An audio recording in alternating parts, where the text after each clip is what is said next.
చలికాలంలో వర్షాలు పడుతున్నప్పుడు వాతావరణం చల్లగున్నప్పుడు దగ్గు జలుబు జ్వరాలు ఎక్కువగా వస్తూ ఉంటాయి. ఇలా పాతకాలం నాటి వాము జావా తయారు చేసుకొని తింటే దగ్గు జలుబు జ్వరాలు తొందరగా తగ్గిపోతాయి.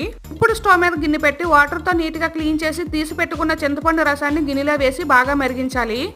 ఇప్పుడు అరకిలో బియ్యం తీసుకొని వాటర్తో నీట్గా కడిగి రాళ్ళు ఏమైనా ఉంటే నేమి తీసేసుకొని బాగా మరుగుతున్న చింతపండు రసంలో వేసి సరిపడా ఉప్పు కారం వేసి గరిటతో బాగా కలిపి ఉడికించాలి. ఇప్పుడు స్టవ్ మీద కడాయి పెట్టి సరిపడా ఆయిల్ వేసి వాము మినపప్పు శనగపప్పు ఆవాలు జీలకర్ర ఎండుమిరపకాయలు వేసి ఎర్రగా వేగుతూ ఉండగా సన్నగా కట్ చేసిన ఆనియన్ చిల్లీస్ అల్లం వెల్లుల్లి కరివేపాకు కొత్తిమీర వేసి బాగా వేపుకోవాలి.